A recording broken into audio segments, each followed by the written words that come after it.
ഉരുൾപൊട്ടൽ നാശം വിതച്ച കോഴിക്കോട് വിലങ്ങാട് ദുരന്ത ബാധിതരുടെ പ്രതിഷേധം. പുനരധിവാസം വൈകുന്നതിലും നഷ്ടപരിഹാരം ലഭിക്കാത്തതിലുമാണ് പ്രതിഷേധം ശക്തമായിരിക്കുന്നത്. ദുരന്ത ബാധിതർ അല്പസമയത്തിനകം വില്ലേജ് ഓഫീസ് ഉപരോധിക്കാൻ പോവുകയാണ്. അഭിജിത്ത് മുഴക്കുന്ന് ഞങ്ങളുടെ പ്രതിനിധിയുണ്ട് വിശദാംശങ്ങളുമായി.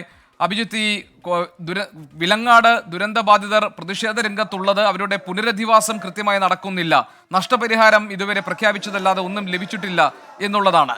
ഇപ്പോൾ വില്ലേജ് ഓഫീസ് ഉപരോധിക്കാൻ ഉള്ള സമരപരിപാടികളിലാണല്ലോ, എന്താണ് വിവരങ്ങൾ?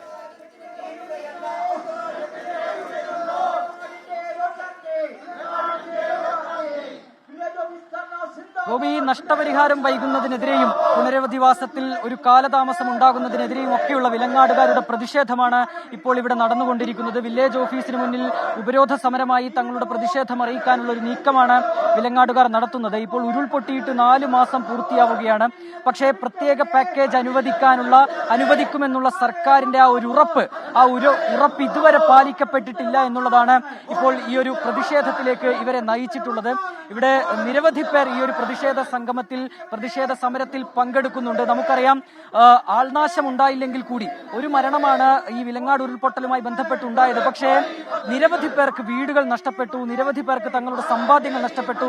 അവരുടെ ജീവിതമാർഗമായ കൃഷി അപ്പാടി ഒലിച്ചു പോകുന്ന ഒരു സാഹചര്യം ഈ നാട്ടിലുണ്ടായി. പക്ഷേ എന്നിട്ടും കൃത്യമായ രീതിയിലുള്ള ഒരു നഷ്ടപരിഹാരം നൽകാൻ സർക്കാർ തയ്യാറാകുന്നില്ല എന്നുള്ളൊരു ആരോപണമാണ്, അത്തരത്തിലുള്ള ഒരു പരാതിയാണ് നാട്ടുകാർ ഉന്നയിക്കുന്നത്. ഇവിടെ ഇപ്പോൾ വിലങ്ങാട് സെന്റ് ചർച്ച് വികാരി ഫാദർ വിലങ്ങാട്ടെ ദുരന്ത ബാധിതർ അവർ സമരരംഗത്താണ്. അവർക്ക് പ്രഖ്യാപിച്ച നഷ്ടപരിഹാര തുക ലഭിച്ചിട്ടില്ല, ദുരന്ത ബാധിതർക്ക് നൽകേണ്ട സഹായധനം എത്തിയിട്ടില്ല എന്നതാണ് അവരുടെ പ്രധാനപ്പെട്ട ആക്ഷേപം. അങ്ങനെ വില്ലേജ് ഓഫീസ് ഉപരോധിക്കാനുള്ള സമരത്തിലേക്ക് അവർ കടക്കുകയാണ്.